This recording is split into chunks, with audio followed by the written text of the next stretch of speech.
webinar, Inclusive Interdisciplinary Walking Audit, featuring Mark Fenton. We're going to have about an hour and a half today with Mark to learn more about this model of engaging communities to be healthier. And I just want to note first that I'll be moderating today and inserting some comments about some of the materials we've been working on in response to the feedback we've gotten from our accessibility ambassadors on the walking audits and how they worked last year. So we're going to be getting those materials out to you, and as Mark prompts me or as I need to, I'll insert and just provide some insights on what's coming your way for the year 2 and use of the walking audit models in Montana communities. I also want to note that this is going to be an archived webinar, and that means it's available for you to revisit as you plan for a walking audit, let's say 6 months down the road. It may be a resource that you invite others who will be participating on your interdisciplinary team to sit through with you as a planning activity for the walking audit. It's also something that you can engage your colleagues in at your Center for Independent Living to join you in helping to plan for these kinds of events. Not everybody could be on today's call, so we will be sharing this archived version as soon as possible with our current ambassadors. I also want to note that today we have our real-time captionist who is providing the captions for today's webinar, and that will be part of the archived resource for you guys to use.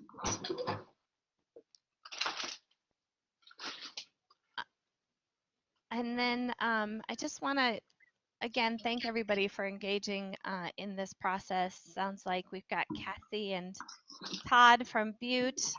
We have Alex and Kara from Helena. I'm sitting here with Chris Sillers, who's an orientation mobility specialist who's really helped with this model and inclusion of aspects that are important to people who are blind and low vision. Shyla, thanks for joining from Great Falls, and Travis and others in Helena. Kathy Kostakis, thanks for being with us from Bozeman. I'm sitting here at my office on the University of Montana campus. I'm getting some feedback, so I'm just kind of pausing for that. But I do want to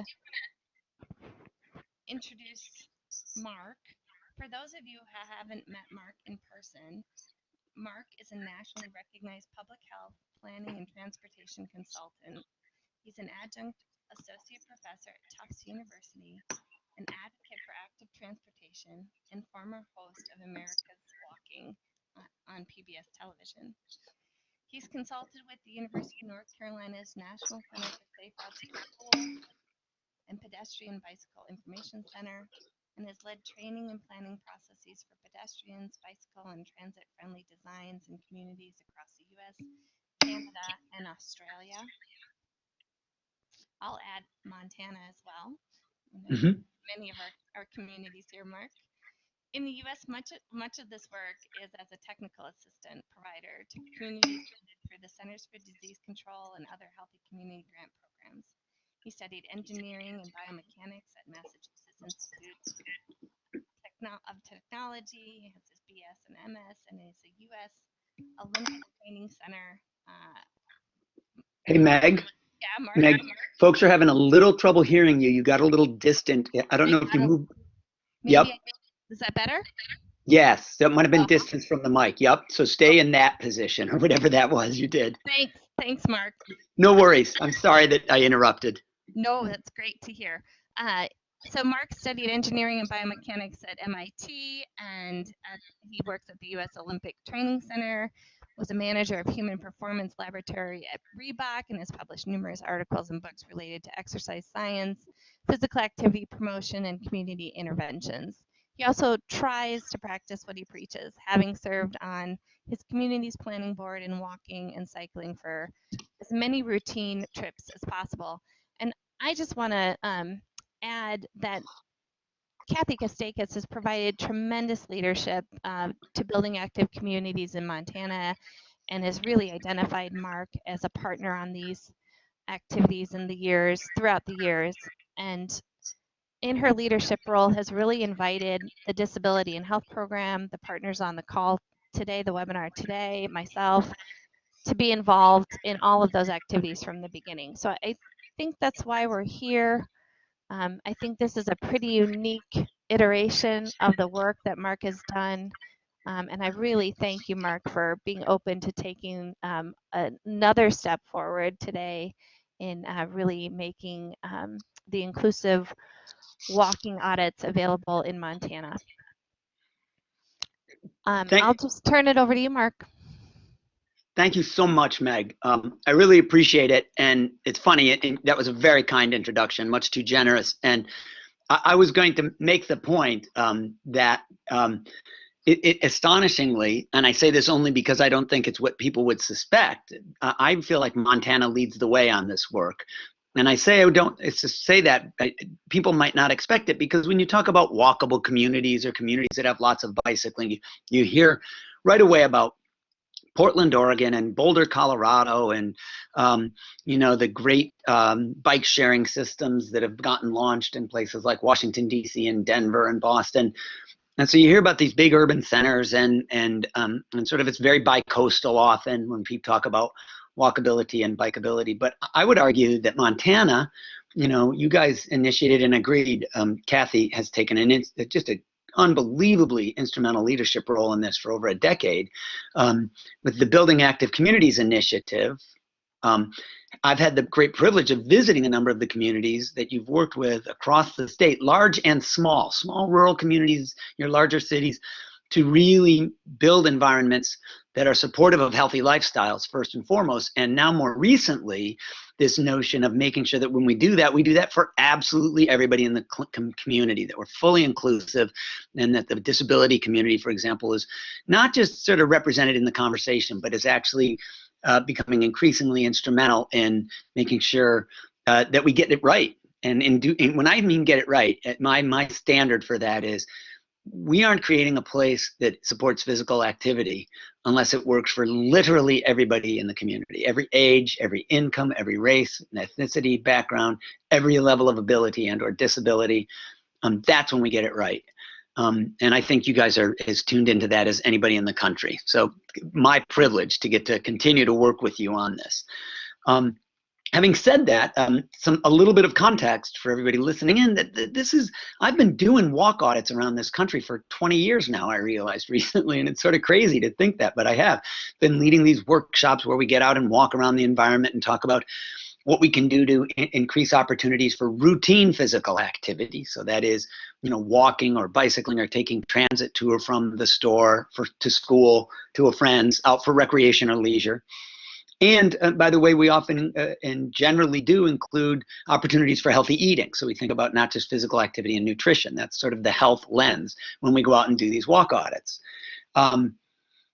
It's only more recently, and in no small part thanks to the work with Montana here, that we've really gotten more thoughtful about being fully inclusive in that process. So it's easy to get out there and say, oh, there's a sidewalk or there's not a sidewalk. It's more challenging to say there's a sidewalk that actually works for everybody in the community, right? So, okay, maybe there's a sidewalk, but are there curb ramps? How's it located? What kind of cross slope? Does it really meet ADA design guidelines? There are a lot of good questions about that I think we tended to gloss over when we started with this movement, that we're being, I hope, far more thoughtful and effective about now. So the idea is to do walk audits that have an interdisciplinary team, a team that leads the walk, that is from a bunch of disciplines, public works and planning, perhaps engineering, from the health community, maybe from local advocacy groups. You might have a bicycle or pedestrian advocacy group, elected officials, and indeed specifically the disability community, to make sure that perspective is included. And we've done some of that with you guys. I was privileged to do a walk audit team training in Helena that you see photographed here is one of those images from that workshop. And now, more formally trying to develop a process that this gets replicated by lots and lots of people. We can't just have to have Mark Fenton or Dan Burden or one of the supposed experts come every time we want to do a walk audit. What we want is lots of people capable of engaging these at the community level. So that's really what the story is. Having said that, the slides that we've created, this PowerPoint, one of the requests out of the people that have been doing this work so far in the state is, it'd be great to have a sort of a boilerplate PowerPoint presentation that we could use before we go to lead a walk audit. So I'm going to present this to you as that, but the first 30 slides of this are that boilerplate with the following caveats. One, I don't expect anybody to ever use it precisely as I've just created it and that we're presenting it to you today. We would give you full license to take photos out, put other photos in, choose to use some slides, not all slides. In any given circumstance, you might find some of them are superfluous, and that you also need to add something very specific about a particular topic or an issue you're going to run into on the walk you're about to go do. But we hope that this would act as a starting point, that these slides, this deck of slides would act as a starting point. As Meg alluded to, there are about 6 or 7 documents that we're also going to get out to you, many coming from your recommendations, that we hope support this process, that make it easier for you to do this whole thing. I'll talk about those at the end. So first, I'll walk through the slides, this PowerPoint, that might be a template for you to use, or at least some portions of it, before leading a walk audit. And I hope it tells the story well. And then at the end, we'll talk briefly about some of these additional materials that we, Meg and I have been working on that we hope will also help that process. So having said that, I often find that, if you've got a mixed group in the room, you've got some local stakeholders, the business owner down the street, the person that runs the housing, the public works director, maybe they've never done a walk audit before, the engineering department. So you'll see that I do some explication here as we open up. So what is basically a walk audit? It is the idea of a facilitated walk of an area to explore whether it really is supportive of active transportation. And, from the health lens, we're always thinking about physical activity and healthy eating. But more importantly, and more broadly, the ability of everybody to engage in the community, to get out and be about in the community, whether they can drive a car or not. That's one of the big things. The automobile has become the determinant variable of mobility in much of American society, and we want to get away from that. We want you to not have to be able to be a driver to get to your daily needs. Usually a walk audit's combined with some kind of planning session. So as you see in the photos above there, they're from when I was working on Louisville, Kentucky's pedestrian plan. And I'm happy to say, and this is some years ago now, I was working with a company, Tool Design, which is really gets it, I think. They're one of the national organizations, national planning and design firms that really understand. We worked with the School for the Blind in Louisville for one of the walk audits that we hosted there. We worked with the Senior Center, the picture on the right, for another. And you'll notice the walk audit includes not just getting out and experiencing the environment, but also then coming back and doing some actual specific planning. Saying, okay, what did we learn on this walk that might guide either programmatic or physical infrastructure improvements or even policy change in this community? And we find, last but not least, these walk audits can be very powerful education and inspiration sort of opportunities. To get an elected official out to walk with a group of kids to school, or with some folks from the School for the Blind there, and to see what they're dealing with is very different than to just say it to them. In other words, them being on the walk may help precipitate and inspire those elected officials to actually do something about what we run into out there. And they can also be great for practical planning. I will say this, if you don't take anything else from my recommendation from 20 years of doing this, the best walk audit you'll be doing a good job if you facilitate the walk in such a way that it is an act of shared discovery. It is not the experts telling everybody else on the walk how it should be, what they should see, and what the answers are. If you do that, you've blown it. What you really want is the group collectively experiencing the environment, out and about as we are on foot. We sometimes do, by the way, bicycle audits, but being out in the environment and experiencing it, and then collectively sort of saying, wow, I never realized how hard it was to get from here to that store across the street, that neighborhood to that school, or how great it is, or that this route was available. Wow, a little wayfinding would help other people discover this route. It's an act of shared discovery. That's the important point. I also want to say that these are a specific type of walk audits. I would argue better this. These aren't a specific type of walk audit. This is what walk audits should become all the time now. In fact, my concern when we started working on this is this: all we did was made special inclusive walk audits for the disability community. We'd be absolutely failing, because what we'd be doing then is saying this is a special category, and only when we take the time to look through this lens will we think about these issues.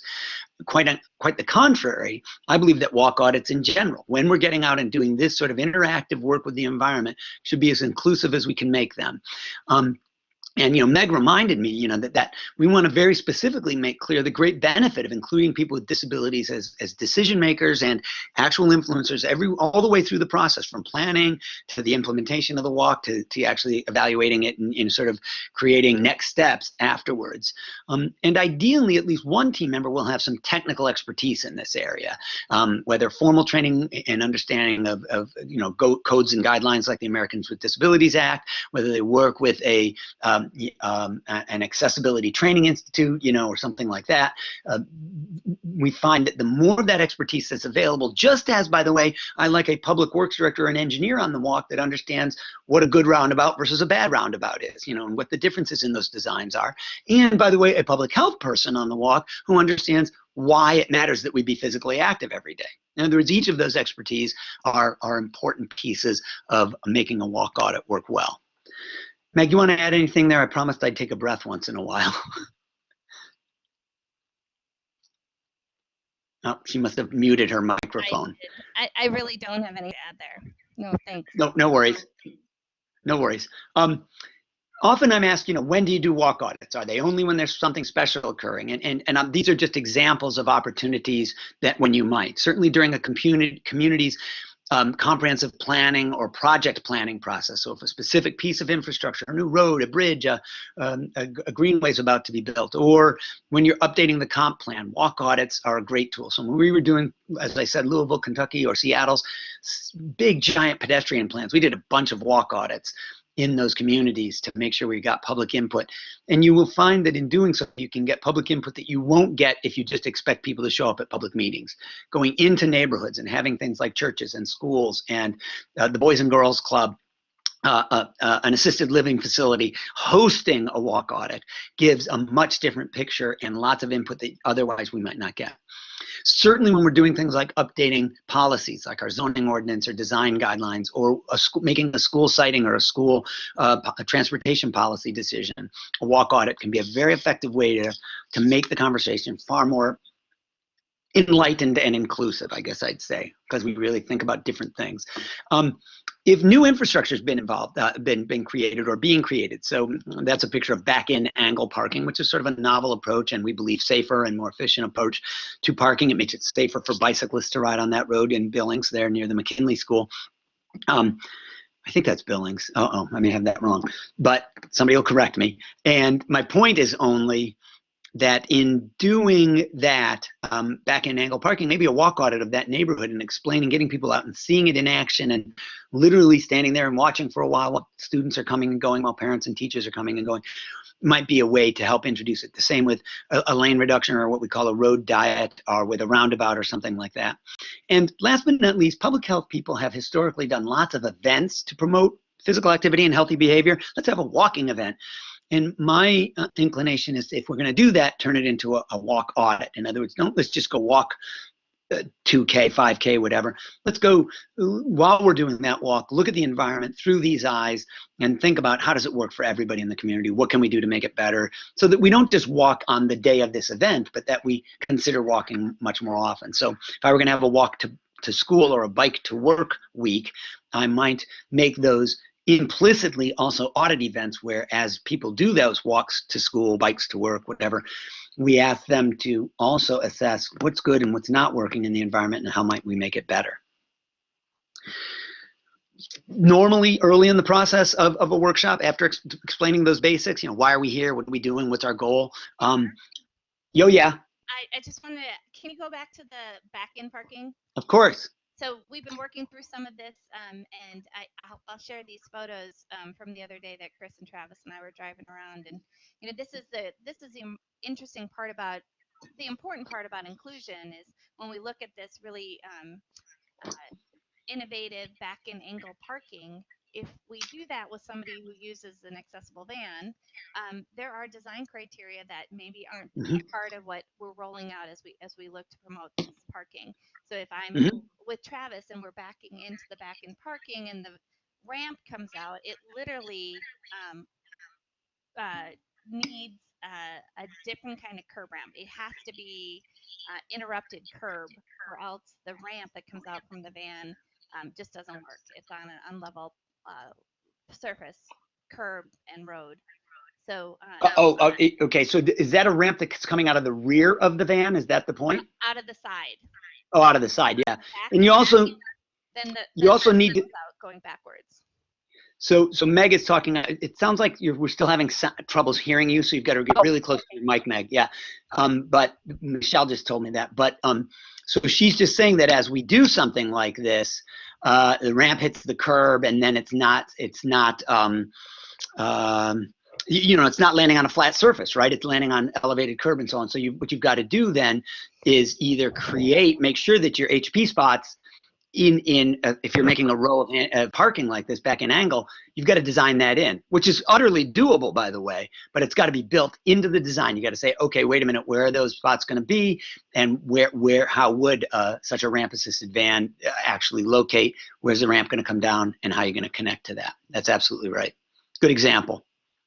And it's much easier to do if somebody's involved in the walk audit at the beginning and catches that right then before you've even designed it, right? So that you're not trying to retrofit something after the fact. So this slide is one I would expect you to modify depending on what the agenda of your workshop is. But I will suggest that most workshops don't just include the walk. That what we really like to do ideally is some sort of introduction of the group where we have people talk about their aspirations and so on. I sometimes have people talk about their recollections of their physically active youth. Some of you have done this to me. I have people think back and say, what were your earliest recollections of being physically active as a little kid? And frequently, people remember what I call being a free-range kid, running around the neighborhood, riding bikes, playing, not being constrained by the environment, but actually being encouraged by it. And then I asked, what do you think most kids today experience? And they say quite the opposite.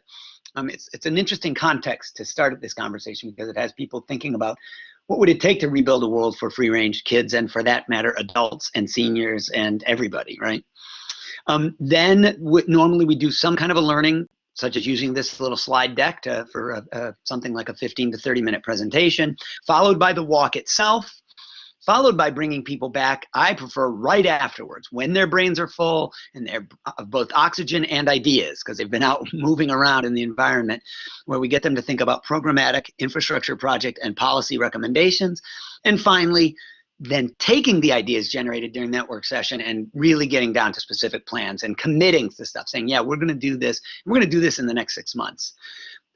This agenda, again, you'll adjust it based on your workshop, but it's important to let people know as they've come into the room what's expected. And Mark, this is Meg. Yep. I just want to insert, this is a story from John Cruz in Atlanta, whose daughter is full grown and special education teacher now, but at the time she had significant cerebral palsy, and John once wrote to me, and this was around accessible housing, that no matter the kind of advocacy they did, the friendships they tried to build, he always wished for the day that someone would come by and take his daughter out for, into the neighborhood, this free-range kid idea, and it just never happened. And so, so much of what we're trying to do here is extend this vision of participation in our communities to kids who have disabilities, who it just doesn't really happen. It's not part of the history. Yeah. Yep. Excellent. So in doing the introductions, I like people to do sort of their recollections and or aspirations for the community, but you certainly want to introduce the team. And again, this is a placeholder slide where I presume you would put in the names of the people from these various disciplines that might be hosting the walk. And this is sort of a very typical quartet. It's not the only quartet, but when we use the term interdisciplinary and inclusionary walk audits, if you had an individual representing these 4 areas, you'd be starting at a pretty good space in my experience. In other words, having done lots of these, by having folks from each of these floor areas. And by the way, the engineering person might be from the Public Works Department, but they might be from a private firm in the community that does really good, innovative, and state-of-the-art design. That might be a better person if they are more progressive and or aware of state-of-the-art design techniques. The person from planning could be from the planning department. They could be from a regional smart growth or advocacy organization, or from the private sector, somebody from the Urban Land Institute. It could be a developer, but who really gets this stuff. So don't get in the box that we only think agency in each of these 4 categoric areas. The person from public health could be from the public health department. They could be from a community foundation that does a great deal of public health work. But I would suggest to you, as you think about introducing a team, it being this kind of interdisciplinary, I think is really helpful. Knowing full well that there's no specific quartet that's right, or quintet, or triplet, by that matter.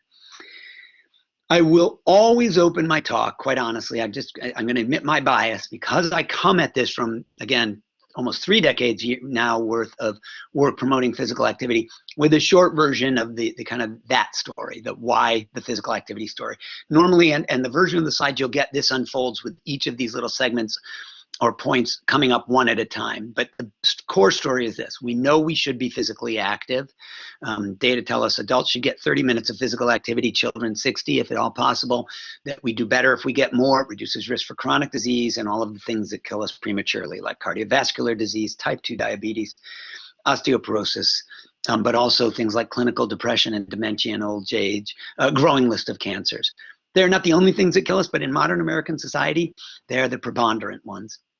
So we know we should be physically active, and we also know that mostly we aren't. The data is very clear that is maybe as little as 10% of American adults, or maybe even as little as 5 and 10% of youth actually meet these guidelines. Our recreation is increasingly sedentary, our work is, our transportation is.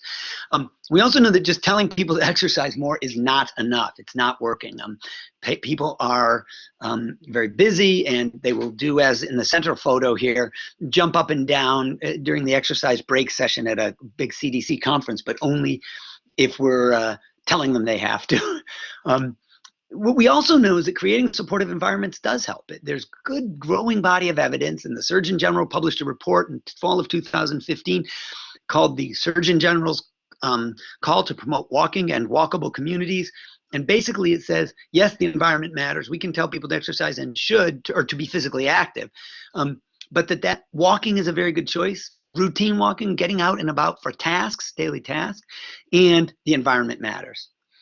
Last, but perhaps most important, not least important, would be the fact that the very prescription we would make to create such a setting that is supportive of active transportation leads to what is now being called by many the triple bottom line, which is benefits not just to public health, but to economic health and to environmental health.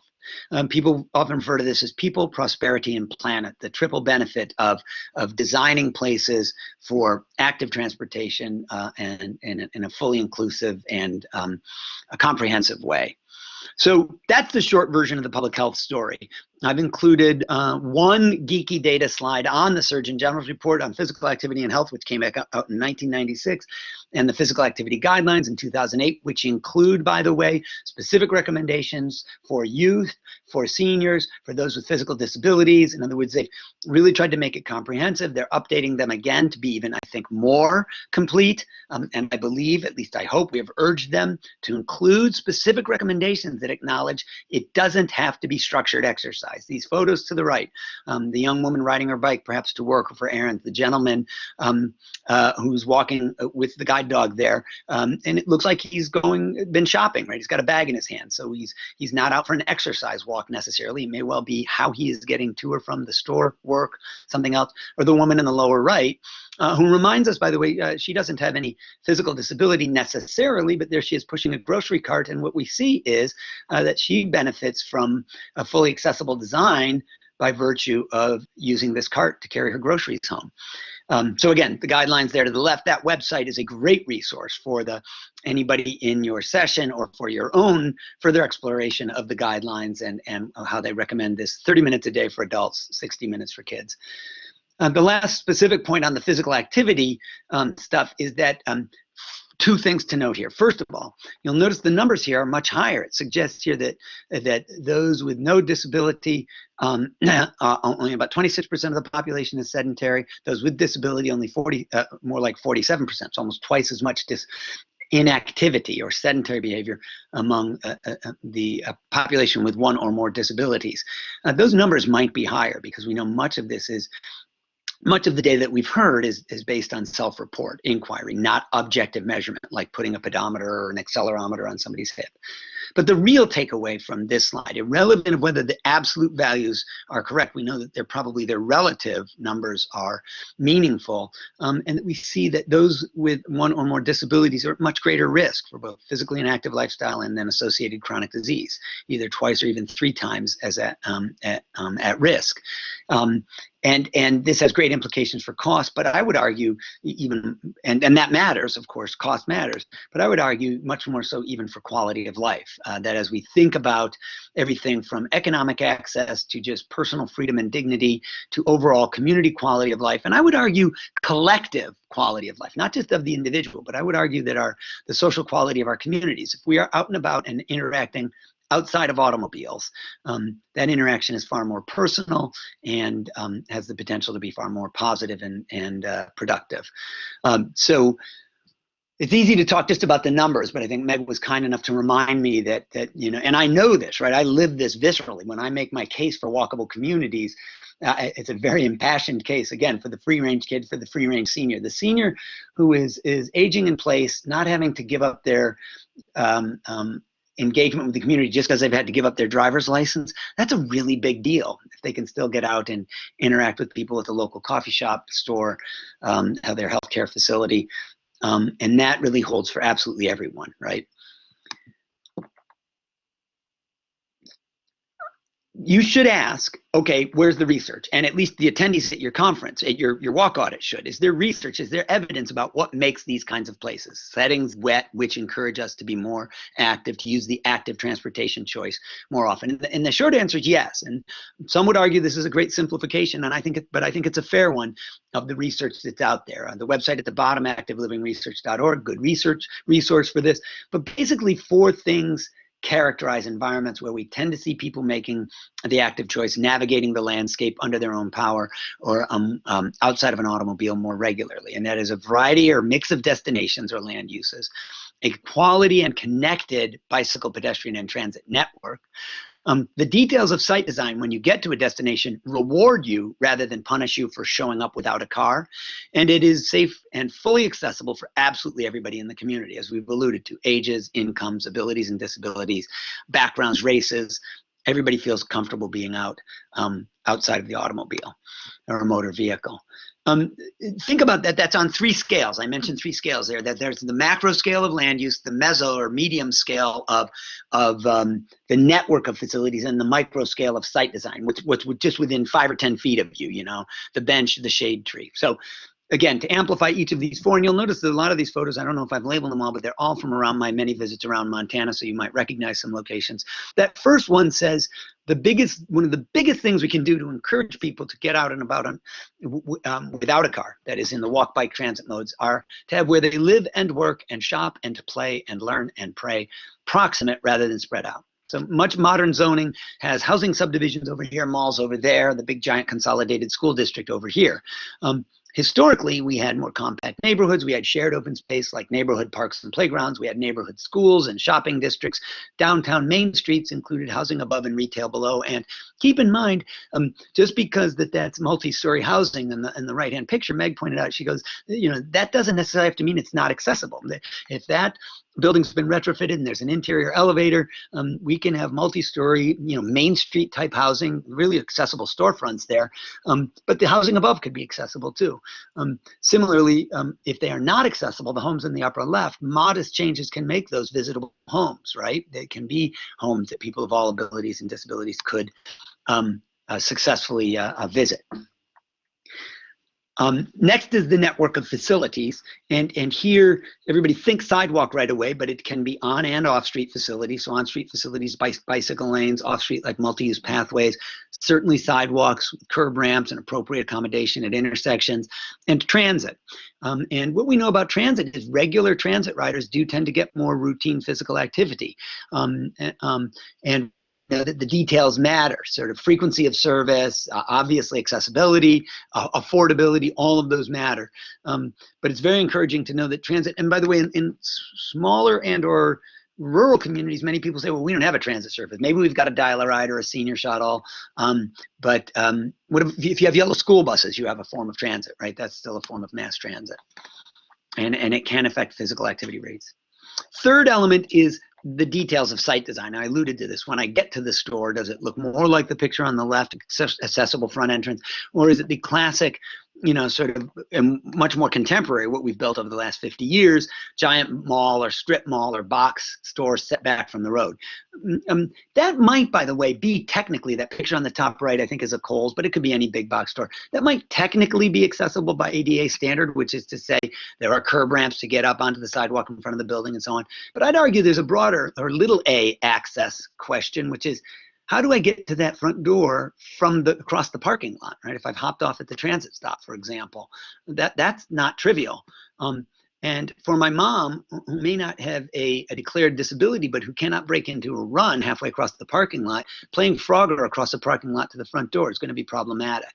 So again, when we talk about universal access, we know that it's benefit to everybody, not just somebody, for example, in a wheelchair. So those details matter. And I think that our zoning ordinances of recent years and our site design guidelines kind of neglected that, and because we only thought about access by an automobile driver. Last but not least, it's got to be safe and, again, fully accessible to everybody in the community. And here we could talk about safety from crime, because we know that perceived safety around crime is an issue, but also in particular from traffic. Interestingly enough, regarding crime, what we hear is many people say, and certainly experts in law enforcement tell us, one of the best ways to make a place feel and be safer is to repopulate it with pedestrians. In other words, if I see other people on the street, I know that street is probably safer just because there are more eyes on the street. Active storefronts tend to do the same thing. If we have storefronts up at the sidewalk versus set back, that street feels and indeed is safer. Having said that, I'm an engineer by training, and what I'm happy to say is engineers have learned a lot in the last couple of decades about creating environments that are really supportive of active transportation, and tools like median islands, like the one that you see on the top there, roundabouts, curb extensions, where the people in the lower right are able to step out the width of the parked car and be seen beyond it and see beyond it. That radius of curvature is a little tightened, so turning vehicles move more slowly, and indeed the crossing distance is shortened, right? I'm in the road for less time if I've got a curb extension like that. Picture on the top left, a median island there, and you'll notice the detectable warnings as the person comes from this crosswalk into the median and then departs the median into the other lane before completing the crossing. So that's a well-designed crossing island there.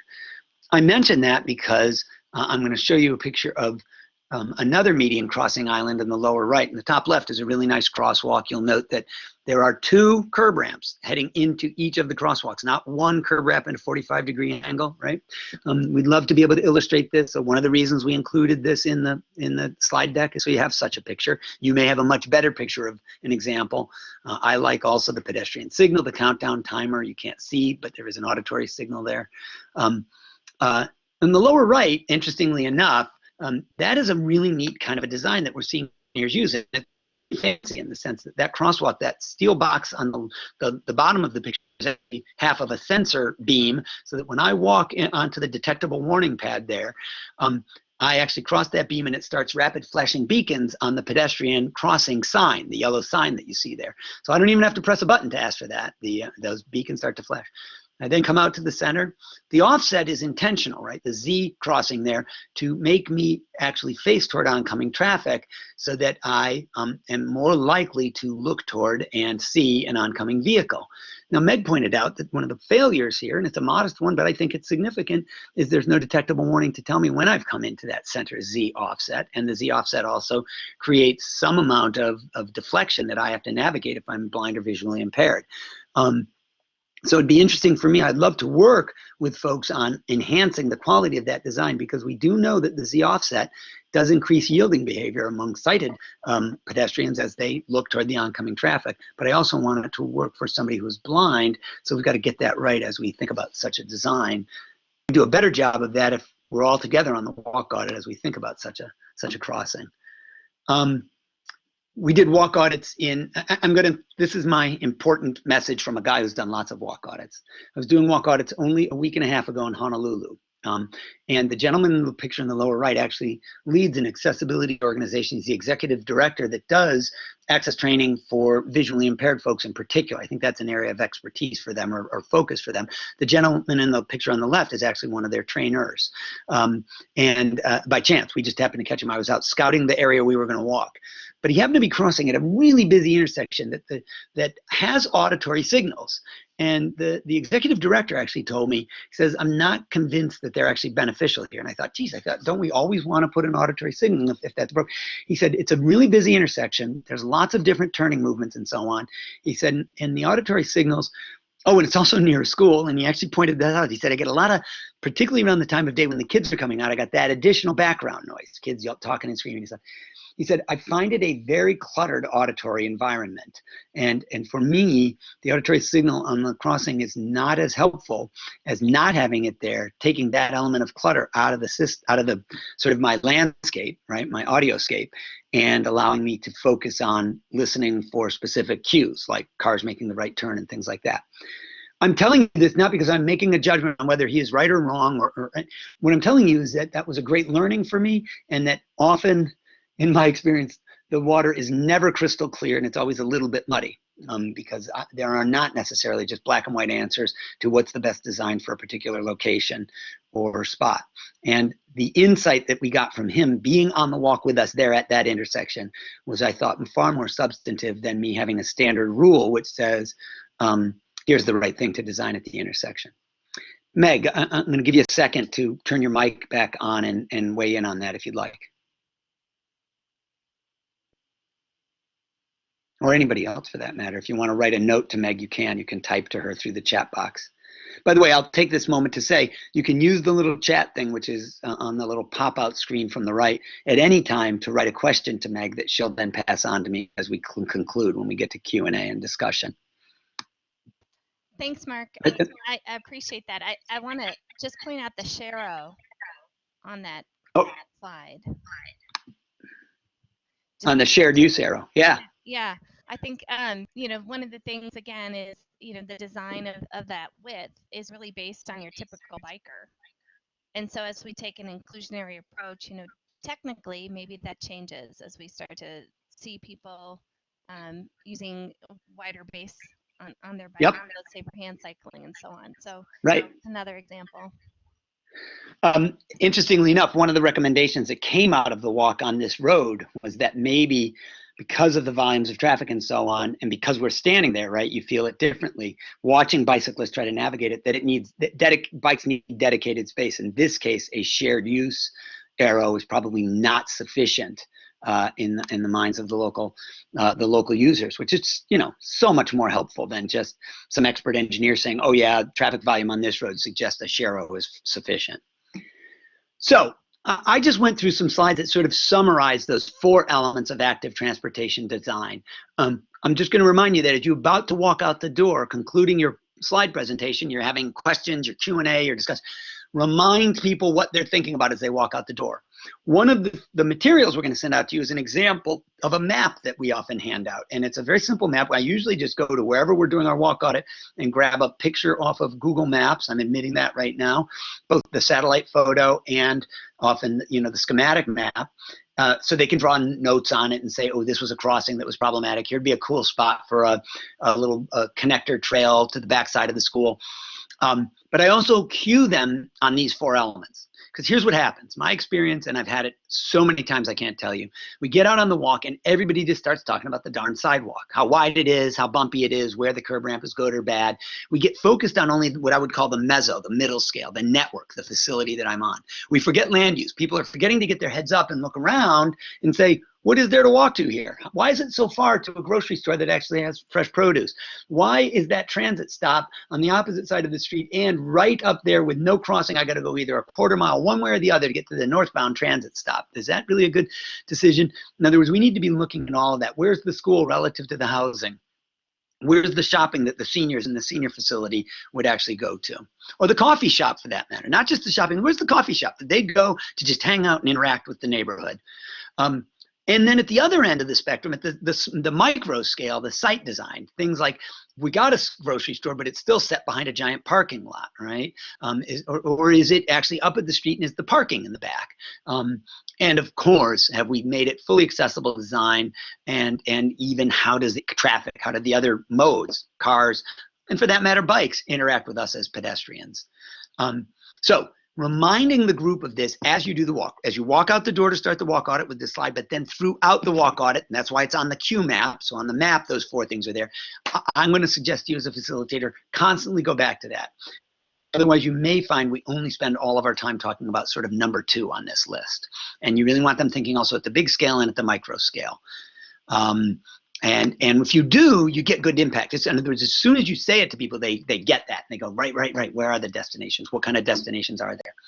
So I have 3 rules, and I literally post them before we walk out the door, and then I re-explain them as we walk out and begin our walk. First of all, most important, watch out for one another, for traffic. Be safe. We are out in the real world. We're not just looking at slides. We're going to use all appropriate, follow all traffic rules and so on. We're going to cross if the light changes on us. We'll wait for the second half of the group. And again, I'm reminding people, think of all possible users, not just yourself. Think about all ages and abilities and disabilities, income, races, and background. And by the way, I mentioned race. I'll just add to this. I think it's worthy to remind people, you could be walking in a neighborhood where somebody of a different race might not feel comfortable walking. That's very common, and in my experience, but it's also not common for people to talk about it. It's an uncomfortable thing, right? I had a group that was largely white walking through a largely African-American neighborhood in Baltimore, and I felt like people were using kind of code words like, geez, I don't know if I'd walk here at night, I'm wondering about crime and so on, and I really had to tease it out, and I get to say, you've seen a lot of black faces, and you're not many black faces. Is that part of the discomfort? The same could be true reversing, right? And I think it's worth getting to that if at all possible. Last but not least, I do have people do a little scoring thing. So you need to know one of the other pieces of material we're going to give you is a little document that summarizes how to do walk audits, and it explains these very things. So all of what I'm saying now is on this little summary document. It's only about 3 pages long. It talks about some of what we're talking about right now. One thing I like, though, is to have everybody be scoring where we're walking on a 0 to 10 scale of supportiveness for active transportation. So in other words, you'd give it a 10 if you think it had everything. Good mix of land uses, good quality connected networks, site design that's inviting and functional, safe and accessible for absolutely everybody. Bang, give it a 10. If it had none of those things, you'd give it a 0. And as you would imagine, most of the real world is somewhere in between. Having the group actually think about it while you're walking, not scoring it, not writing it down, but just thinking that, so it's really powerful, because when we stop, what I then say is, okay, everybody kind of get around me, gather around. I'm going to pass my hand over the group, and many of you have done this with me, so I don't mean to be pedantic here, but I'm going to pass my hand over the group, and I'm going to say, give me your number from 0 to 10. Give me a 10 if it's great, 0 if it's yucky, something in between. So people shout their numbers out, 2, 5, 7, 3, 3, 2, 3, and then you say, okay, I think that was an average of this, and we had some highs and some lows. Why did you not like it? What were the things that kept it from being a 10? Now I have people talk, and this is so important as a facilitator. We are not just having the public works director and the mayor tell us what they think. I very specifically make sure I look at the parent and the young child, the kid who's walking with us, the people of all backgrounds, and particularly non-technical backgrounds, are important to pull into this conversation. And I would submit, given this sort of focus on inclusiveness here during the conversation, I prefer to weave that right into the conversation. So I don't want, for example, the person in the wheelchair to have to sort of be an outlier and say, well, let me tell you about these issues for somebody in a wheelchair. I want everybody to talk about that. And I want their comments and additions to be just woven right in with any other observations being made. That's what inclusiveness means to me, that it's woven right into the process intrinsically, and that everybody, by the way, is given equal weight. The public works director doesn't have any more authority to make a comment than anybody else does as we're doing the walk. So I teach people this before we walk out, but your job as a facilitator, it's really critical to get that right. Couple of points. When we're out walking, I always remind people to observe how the people who live here every day, work here every day, are using it. So when we were doing this walk audit in Tacoma, Washington, there's the group walking in the upper right. There was some subsidized housing, low-income housing, top left, really nice stuff, wonderfully walkable. You see the nice wide sidewalk, accessible units, things like that. Notable though, that neighborhood was separated from the school by the chain link fence that you see at the bottom there. There was a National Guard facility to the left, so it's even got barbed wire on the top. I don't know if you can quite see that. But as we were out there, this is not making this up. I did not set this up. We're standing out there looking at this fence from the other side. Actually, we're on the neighborhood side. We're looking back toward the school in the distance now. Don't we see 3 kids come from the neighborhood with their football or lacrosse gear? I think, no, I guess it was football. They come to the fence, and what they figured out is that all they have to do is push the fence to the side, the one at the right-hand side there, and they can squeeze around it. Like, they would take turns. One guy would go through, then the other guy would hand him his football gear, then he'd go through, and then they'd hand through their gear, squishing the fence. So there they are walking on through. Clearly, there's a very obvious message here. The neighborhood would like access to the school, and that these fences are not keeping anybody out. 2 pretty important messages. It's so awesome to have that happen with the superintendent of schools on the walk with you, with a city councilor from that district, so that you can say to them, boy, do you think there's a possible solution here? Observing the people who live in the community, how they interact with that community is really, really powerful. A quick side note, one of the pieces of material you'll get from us is 2, actually. You're going to get our scouting document and then a checklist for the walk audit route.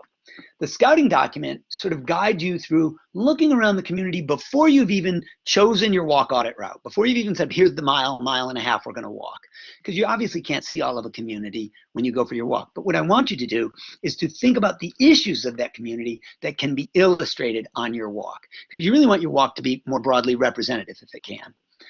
The second is indeed a checklist that you can use for yourself as you go through your walk audit during your pre-walk, because you're always going to walk a route you're going to facilitate ahead of time, and identify things you want to point out. So let's say you saw those kids going through the fence there. You'd want to take note of that, and if nobody mentions it as you're doing the walk audit, might stop by that fence and do the 0 to 10 scoring thing. My hope would be one of the locals would say, I need to tell you, we know kids cut through the fence, they squeeze it. But if nobody else says it, you should say it. So Meg has made a really cool checklist that you're going to get as part of your materials that allows you to essentially pre-walk your route and identify anything like that under all 4 of the elements: land use, network, site design, safety, and access. You can identify any sort of teachable moments, points that you want them to get by using that checklist, and you'll have it with you as you lead your walk. That said, one of the Backy communities that I think Kathy's maintained a relationship and been instrumental in this. I was just up in Whitefish again only a week ago. When we were doing walk audits there in 2013, they identified this road, the top 2 pictures near the school, very wide. Construction was underway. They were in the middle of work on fields and things like that, an additional building. They identified this road as really problematic. Cars everywhere, pick up and drop off, sort of chaos. People go too fast, no identified crossings. Well, I went back and visited it just a week ago. Bike lanes, high visibility crosswalks. As you see in the lower right picture, a pathway to the front door of the high school that's identified for bicyclists, so they're encouraging kids to bike there. High visible crossings with the signs, yield to pedestrian and crosswalk. And I'm not saying that walk audit per se made them do all that stuff, but it certainly, I don't think it hurt, right? It helped build awareness and help them think about the kinds of things that they want to do there. Showing pictures like this in your pre-walk talk can be helpful because it gives your participants ideas about what is possible, which is why I include these 2 photos of treatments. The top left, actually, there are 2 photos there. You don't see it because we can't do the unfold. You'll have it when you get these slides. Underneath that picture in Billings, Montana, there's another picture of a temporary crosswalk that was put in with just rubber curbing material and a sign that was used as part of a Safe Routes to School initiative. And then when Poly Road was repaved, they actually put in the permanent curb extensions. In the lower left, there's a picture of a wide open parking area in this tiny little town of Wolcott, Vermont, where they were concerned that cars zipped in and out everywhere, and they created defined entry and exit areas and something of a walkway across this parking area by simply putting in those planters and curb stops. And on the right, just paint and vertical delineators to create a curb extension there. Notably, however, I don't see a curb ramp, right? I don't see an ADA compliant curb ramp there. So that's something they should also be retrofitting in.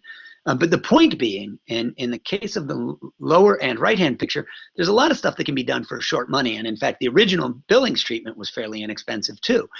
And they waited until they were repaving anyway to put in the more permanent roadway treatment there.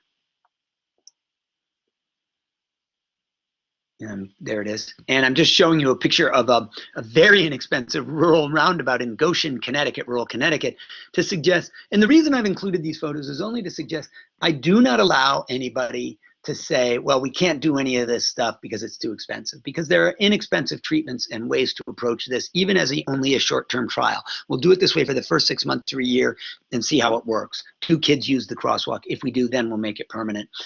Better that than to do nothing.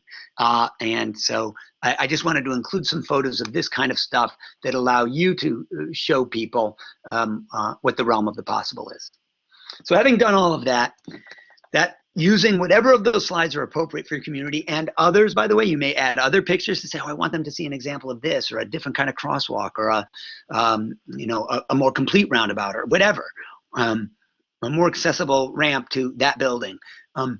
You put those photos in, then we break. We say, let's go walk, let's go experience it. So this is my kickoff slide to that. You get people out the door, you do the scoring thing, the 0 to 10, get people really thinking about it. Now they come back, and ideally you put them right to work, and of course a break, snacks, whatever, but capture their thoughts while they're fresh in their minds. And the framework that we like to use and are proposing that you use is the 3 Ps: programmatic, project, and policy change. And what we're suggesting is that it's very easy for people to think about a program. We should do an educational campaign to encourage people to walk and bike safely, to drivers, targeting drivers. That's great.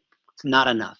You need to actually have changes to the physical infrastructure and indeed policy if you really want to be effective. And these are all examples from stuff you have done. Some of you personally have been involved with in Anaconda, Montana there, where they created a temporary curb extension next to the pharmacy that had just opened an ice cream window.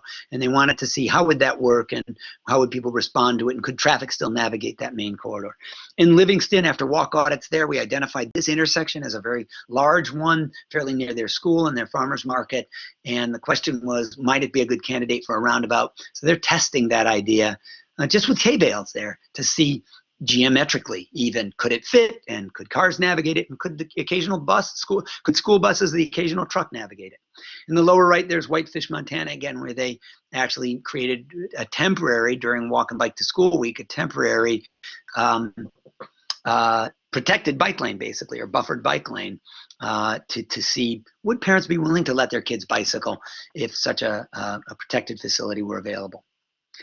Those are great things, and I love those to be outcomes of a walk audit or a workshop. Let's try this for a day, a month, a week, whatever. Let's do a temporary treatment, low cost.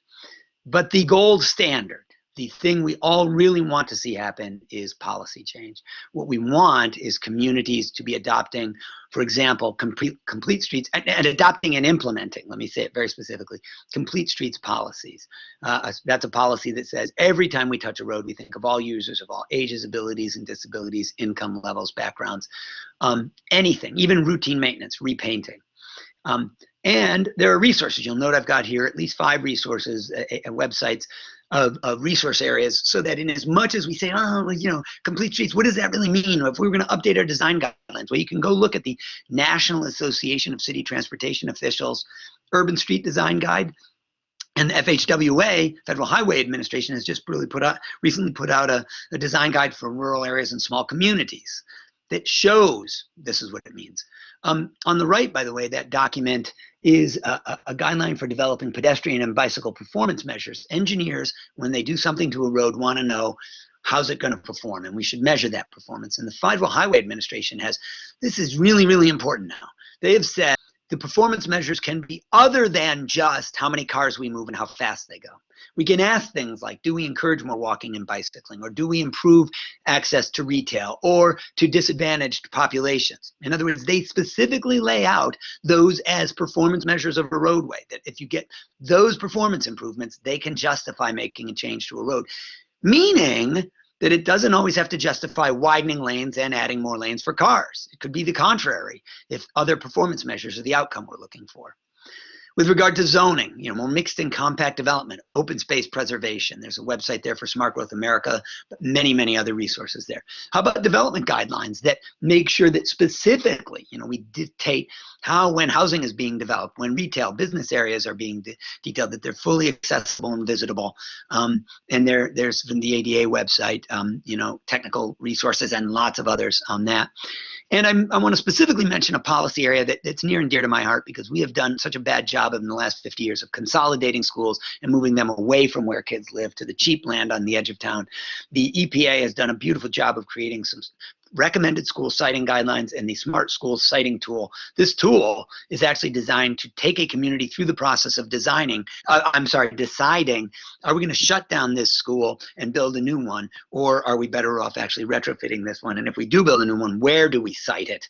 And what happens is it brings in things like health and transportation and access costs, not just how cheap is the land, which is not a sufficient criterion to determine where you're gonna locate a school. So I highly recommend that as a tool. And reminding you, I want to remind the group when we start talking about programs, projects, and policies that they have to talk about policies. That's the eventual long-term goal.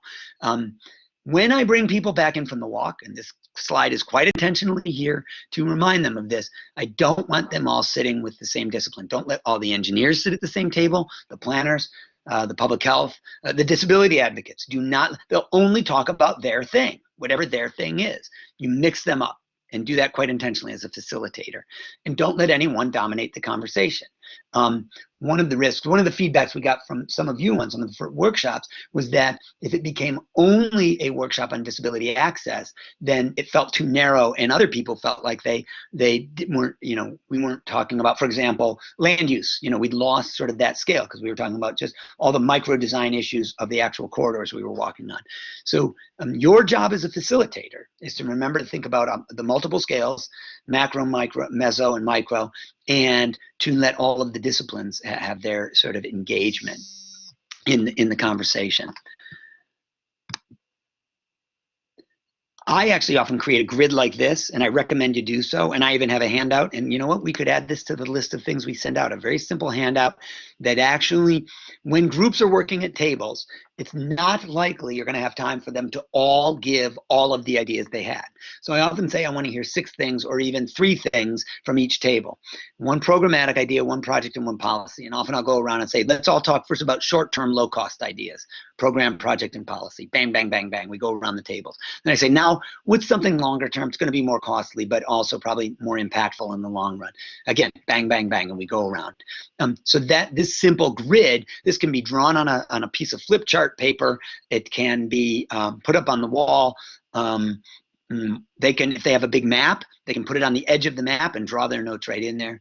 And then these are just examples. So for when we've done walk to school in particular as a focused area, the programmatic idea might be to have a walk to bike to school day event and give out checklists. The project might be to add some even temporary paint and signage along the routes, put in access ramps, temporary ones where they aren't working right now, curb ramps, where they are lacking right now. And the policy might be for city planning and school board all to sanction this event and to take part and make it not just a one-time event, but do it every month. Have walking Wednesdays, have 10 of them during the course of the school year.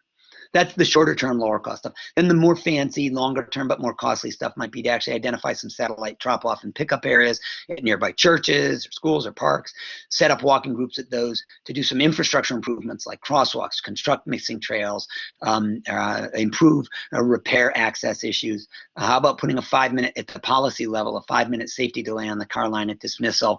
And let's go a step further and actually change our policy on school siting, where we think about universal access and favoring, I know this sounds like blasphemy, favoring the bicycle, pedestrian, and bus modes over the automobile mode as we design and even site the school. So that's just a grid. It gives you a sense of how to do a frame, of have the conversation. What I'd like to say is encourage people, oops, sorry, I want you to see that picture, so I'm going to go back to that. Encourage people to get active, draw on their map. By the way, I make entire teams present. So a table of 5 or 6 people, they all get up And want one guy sitting back, his arms crossed, not being part of it. He has to own it. And if he's only willing to stand up and just hold the dang map up, then so be it. You're part of the presentation. Share your ideas, even if it's just these 6 ideas off the grid. But this gives you a frame. The reason I'm including this, you might want to do it another way, but this frame is an easy way to sort of control the report out portion, or to guide the report out portion of the workshop. Encourage them to draw on maps. The pictures on the right, those 3 pictures are from Nogales, Arizona, where I was lucky enough to work with high school students who are, by the way, unbelievably creative. You'll notice the lower right picture, they decided that one major street needed a slide crossing. And then they got into a big discussion. They said, well, it's got to go both ways. There's got to be a slide, because if you want to slide, you want to be able to do it whether you're going north or southbound. So they were going to put in 2 slides counterpoint. They also had a lot of really serious ideas, like greening up Main Street by putting in little corner tree pockets between the parking. And you can see the young man on the top right there writing on the programs, projects, and policies grid that they were creating. If I have one lesson from this, it is include youth in your workshop. They are unconstrained by all the stupid reasons we can't do stuff that we adults believe, and they are unbelievably innovative and energetic. Yeah, go. I just want to add, as a ground rule, as a facilitator, you can be underscoring the importance of being really descriptive. So maps are one way to show what you're thinking, but to encourage the group to get to the words that describe what they're thinking. Both includes people who are blind and low vision, may not have access to the map, and I think it helps people to get clear and move towards action planning. Excellent. Thanks. So the last thing we do is do some sharing. They stand up, they hold up their maps or their drawings or their grids, their butcher paper with the 3 Ps on it. And one of the ideas of that is to look for themes and consensus. In other words, I'm not trying to make winners and losers. Quite the contrary, what you're looking for is what's something that every group seemed to identify, or 4 out of the 5 groups sort of identified it. And we all said, and I know this is going to sound Pollyanna, I've never run a workshop where some consensus and themes don't come out. I've never run one where there aren't some core things. And some of that's, of course, guided by me as a facilitator who's put out some ideas that people tend to grab onto. So that's your job, to help the group identify things where there's a lot of agreement. This would be a priority. And then kind of coming up with 2 sort of tiers. First, some early priorities, some of that low-hanging fruit, those shorter-term things, and getting the group to agree on some first, and committing to taking the lead on specific actions, and even saying, and we'll do this by date X. So in the middle picture on the right there in Hutchinson, Kansas, when we did a walk audit, we identified this road. It had been a 4-lane road. Everybody agreed it didn't carry traffic volume that required that it would perform better as a road diet. That is a 3-lane reduction. Then you get a reduction to 3 lanes, and then you'd have room for still keeping the parking on the sides, bicycle lanes. The long and the short of it is, as we were doing the audit, the public works director said, this road is up for repaving next year. I am willing to commit to doing it if everybody in this group, this interdisciplinary group, will go to bat with me, so that when I go to council, and then when the neighborhood hears about it, everybody understands that we as a collective health entity in the community, representing neighborhood concerns, transportation concerns, safety concerns, that all of us together agreed this was the right answer. Now, it's really important, right? Is if that public works director has to stick his neck out alone, he recommends a 4 to 3 reduction of the lanes, and then everybody goes, oh, what an idiot, the traffic's going to back up, what a jerk, and hangs him out to dry. It's never going to happen. So the walk audit precipitated that consensus building, which precipitated the change that you see in the photo there, that was within a year of when we did the walk audit. In the top right, students identified this as a critical crosswalk in a workshop we did in West Lacrosse. We got permission and worked with Public Works to paint these high visibility treatments, the retroreflective white paint that you see, but also these logos, the panthers of the panther paws going across to really increase awareness. And the biggest things that came out of this was the big media attention paid to their painting of the crosswalk. That's great. Really low-hanging fruit stuff. But what you really want is also, as a facilitator, to identify the big ideas, the harder goals, the policy changes, and identify a team and a leader and a time frame for action. These are really, really important. And I'm going to show you a grid that you might use to facilitate this discussion if you'd like to. In other words, it's possible that you're going to need to frame that to keep people moving along and get them to specifics. I will do this by this date. I'm committing.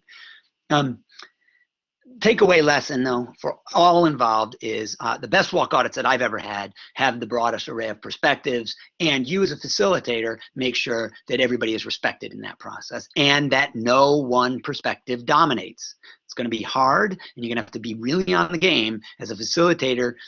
It's a very important thing to do, to engage everybody and to give them time to talk and to be heard, but not necessarily be the only one talking and being heard, which can happen. So that's part of the art, and I suggest that that's one of your most important jobs.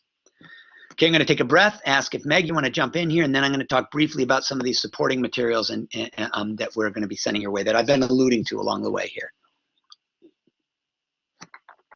Yeah, I really want to encourage people to be typing in their comments based on their experience doing the walk audits this last couple of years. I'll just say one of the things that I've noticed and being on some of these walk audits is that for a lot of people who haven't had the opportunity to have lots of interactions with somebody who uses a wheelchair or is blind, the inclusion of those perspectives in a Stay by walk. your microphone. Stay close, Meg, stay Okay, close to the mic. it's Yep. like right by my mouth, so I'm sorry if it's Okay, not sorry. working well. It goes in and out. Sorry. Okay, appreciate it. I just want to say, one of the challenges for our teams is that we make space for that. If people are really interested about the infrastructure that facilitates access for people with disabilities, that may be something that we think about ahead of time and create some opportunities for further learning that doesn't necessarily slow down the whole walk and get everybody focused on infrastructure and forgetting about some of the other really important aspects of planning a healthy community. So That's a great point. Go ahead, Mark. I was going to build on that, and I'd say, for me, an answer would be, let's say we get going and I find that we're bogging down at an intersection discussing, this doesn't even have to do just accessibility in any subtopic area, right? We get into a really heavy debate about whether a roundabout would outperform a signalized intersection, or the details of how this curb ramp should work and why the signal box is in the way and how we move the signal box. And all of a sudden you spend 15 minutes at that intersection and you don't even get your full walk loop in, right? So your job would be, I'd say, good. I'm going to put this in. Let's hang on to this. We're going to do a little more work on this. In fact, maybe I can do some research and pull up some photos while you guys are in your work session. I'll often do that. My job as facilitator would be to let me pull up 5 or 6 slides of roundabouts, talk about what we know about some of the principles of design there. Or maybe I'll pull one person aside as we get back to the room and say, help me with understanding the signal box and the curb ramp and why it ended up that way. Okay, is there an actionable thing we can do here? Good. Is there something already underway we need to know about?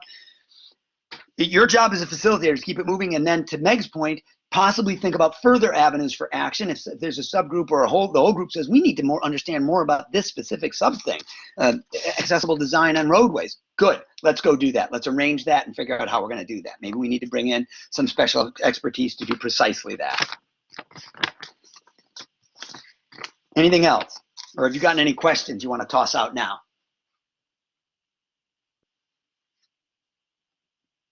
Okay, if not, I'm going to talk a little about just some concluding tips, and I've alluded to all this.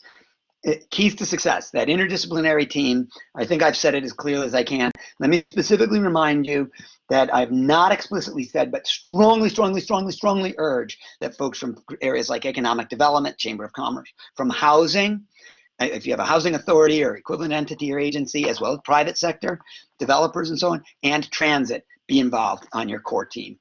They can be huge influencers of the environment, and they have control over lots of and sometimes important resources. I am astonished at how often sometimes we make decisions about, for example, affordable housing or subsidized housing, and placing it just where the cheapest land is, which on the face of it seems so responsible because it's going to be affordable housing and we want to lower the cost of building. But if the people in that housing can access nothing, right, if they can't get to shopping, to schools, to work opportunities, we have done them no favor, and the long-term costs to them and to the community are still not mitigated. Second, as I've alluded to, you always pre-scout your route, and I urge you to use the checklist that we're going to send along as you walk the route to think about notable positive and negative things and opportunities for improvement. Part of your job is to think about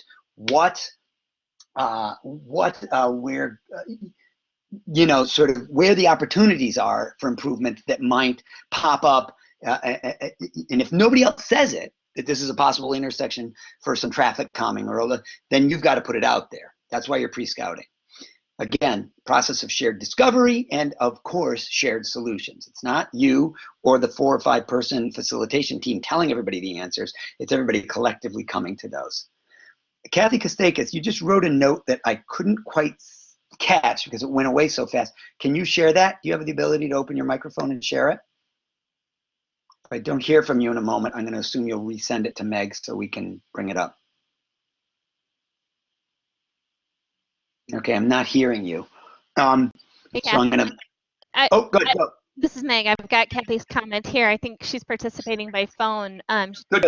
Kathy notes one other aspect that we have not talked about is when there is road construction and helping the local government understand how closing a sidewalk with no other option or direction is especially difficult for people with disabilities, particularly those with cognitive disabilities that might have a travel plan in place and now they have left without knowing where to go and with obstacles of road construction. And then we have another comment from Cassie and Todd after you address that, Mark.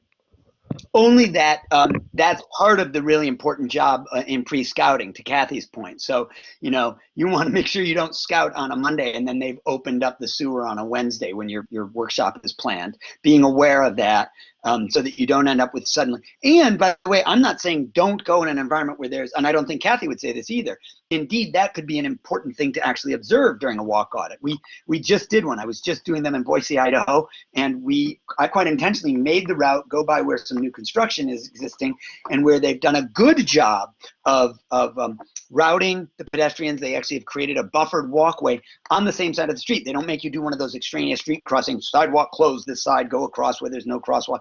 Instead, they actually prepared a very good accommodation. However, to Kathy's point, it does deviate from where the sidewalk historically went there, which could be really problematic for somebody who's not experienced that before and is not prepared for it. So checking, you know, that gets back to the walking your route ahead of time and then having a plan. I'll go a step further and build on that.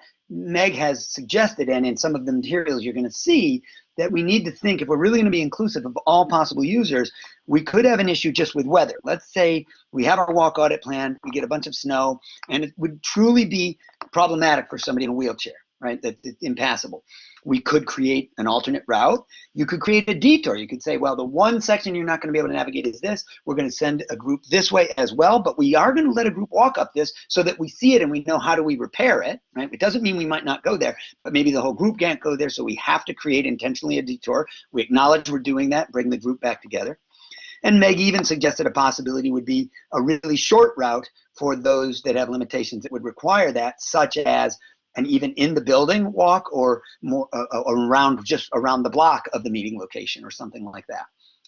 I think the real takeaway lesson from this is you as facilitator need to be familiar with your route and what you're going to run into. You have to think about all the users and then be flexible and creative in how you create a process that includes everybody, but does not preclude you from seeing some of the challenging stuff that's out there. And in fact, the pictures here I think are not a bad illustration of this. I do intentionally want participants to experience imperfect conditions. They have to know they exist. I mean, to build a walk audit route that's perfectly accessible and works well for everybody and everything doesn't teach anything, obviously, doesn't get us to repairing anything. So in this case, one of the points I wanted to make on the right-hand photo was a sidewalk that is immediately adjacent to the travel lane is problematic from a safety and even from a simply functional standpoint when it's raining and everybody got splashed. And I was perfectly happy they did because I wanted them to know there's a reason to have the standard for your sidewalks include a buffer strip or separation from the roadway. This is, by the way, in Rhode Island, cold weather environment, so they know that snow gets plowed into that first 1 or 2 feet of the sidewalk as well. We also discovered this little goat trail that connected from the neighborhood sidewalk into the backside of a Walmart or a Costco. And again, I made everybody walk through there, and that's not accessible, right? So my job would be to make sure I have an accessible route to do that, but it doesn't mean I shouldn't show people that the kids from the neighborhood are using this as a shortcut because it's an important indicator of demand, right? It tells me there is pedestrian and bicycle traffic because we saw bikes, actually a couple bikes leaning up against the dumpster that we then came to after going through that break in the hedge there. Those are important lessons. So I think my takeaway for this would be, as a facilitator, my goal when I do this would not be to preclude on myself the group from doing this, but doing it in a way that can include everybody safely and feasibly. Awesome, Mark. I just want to, this is Meg, and I just want to interject. A lot of what we think about sometimes for community planning is around emergencies. And so, Kathy, I really appreciate your comment. You know, there are small emergencies, and that may be that we have road construction. From some people's perspective, that creates a real disturbance in their life. And how we communicate about emergencies to the whole community may help us to think about how we communicate about road construction and detours to the whole community and do that in a little better way.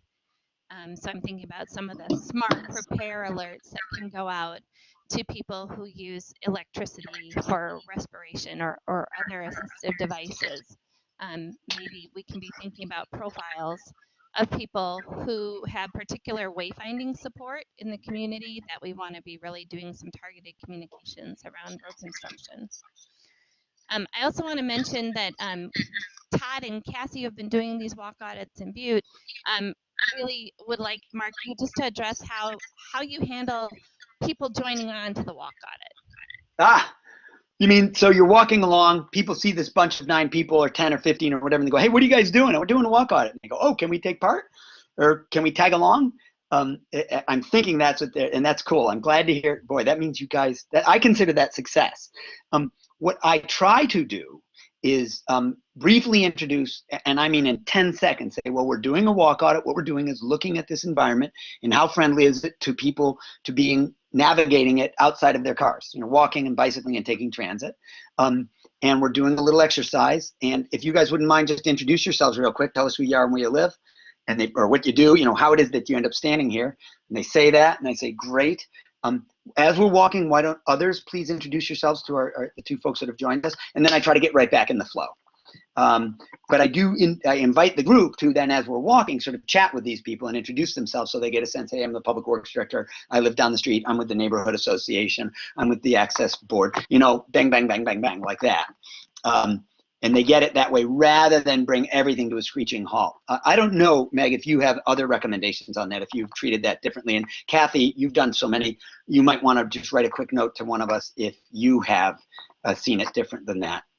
But that to me is, I don't in any way discourage it, but I also try to be careful not to bring the conversation to a halt.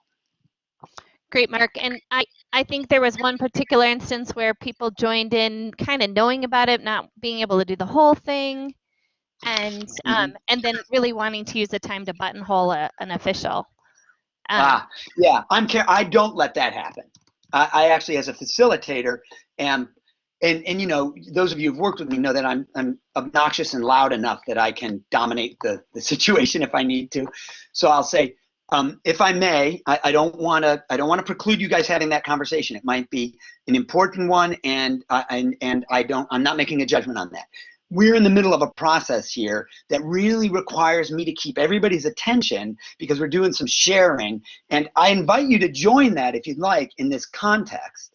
Otherwise, we're going to go back to location X, and then we're going to get down and get in working groups, and we're going to get down to more specific details. If you want to talk about the new Walgreens that's coming in at this intersection that you're really worried about, or the, you know, whether or not this is a roundabout or whatever their thing is, right, their buttonhole thing, and that's fine as we do small group work.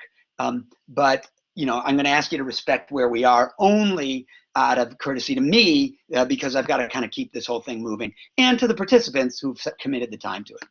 So having a little script in your mind as to how you're going to say that, I think is worthwhile, but then not being a shrinking violet.